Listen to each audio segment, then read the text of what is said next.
It's hard to miss the message. Headlines, even billboards, they're everywhere, offering the latest advice on where to look for love, how to find it, how to keep it. But what are we looking for in a companion? And what are our chances of making a love connection in the 90s? Well, that depends on who you ask. Someone that's fun to be around. Have an incredible personality, beautiful eyes, gorgeous eyes are the first thing I catch. Somebody that would care for me for who I am and like me for who I am. Obviously, finding the perfect partner is going to take some work. Personal ads can get you personal attention. Over the years, quite a few pairings have resulted from pages like these. Michelle Probst of the Tulsa World says you've just got to get creative.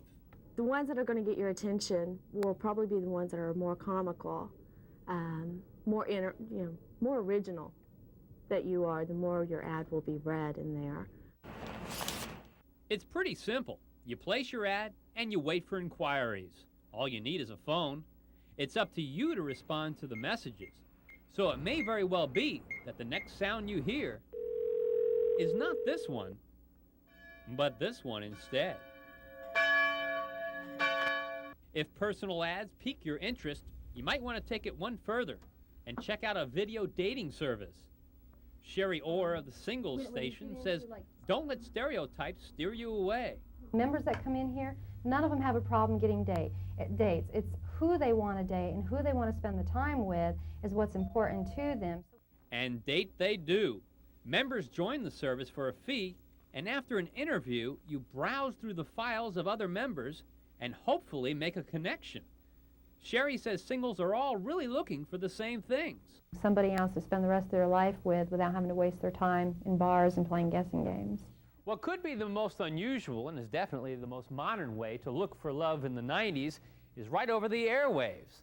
In fact, a lot of people find the right person right on TV. Singles TV host Allison Daniels is doing her part to connect couples. She too feels men and women are looking for a lot of the same things. But she admits women sometimes use Hollywood for comparisons. Well, besides Brad Pitt, they mentioned that they're looking for just a really nice guy. One of the latest trends to hit Tulsa is between the covers of a bookstore, that is. Barnes & Noble has formed a club that meets the first Sunday of every month. And some local churches offer great ways to meet singles. Believe it or not, many of the people at this nightclub are here as part of a singles activity. Ah, the first date.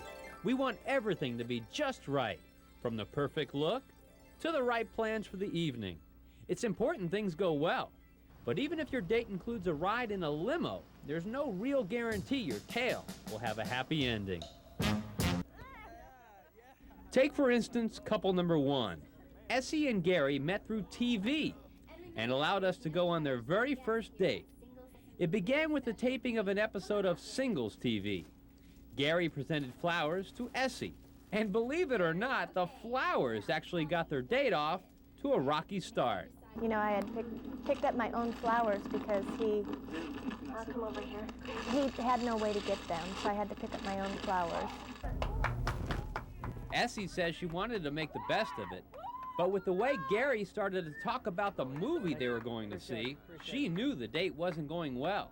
Telling me that he wasn't looking forward to the movie at that point because he'd already read the book.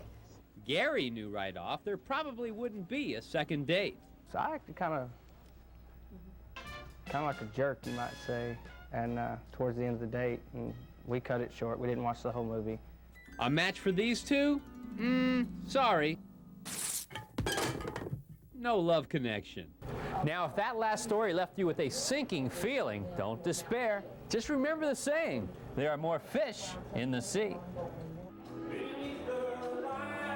And maybe that's why so many couples wait a while before hooking up with a lifelong partner. And that may be the case for couple number two. Julie and Jim Embry, married just 1 year and 3 months, met through the Single Station video dating service. Julie says finding the right person may take some time.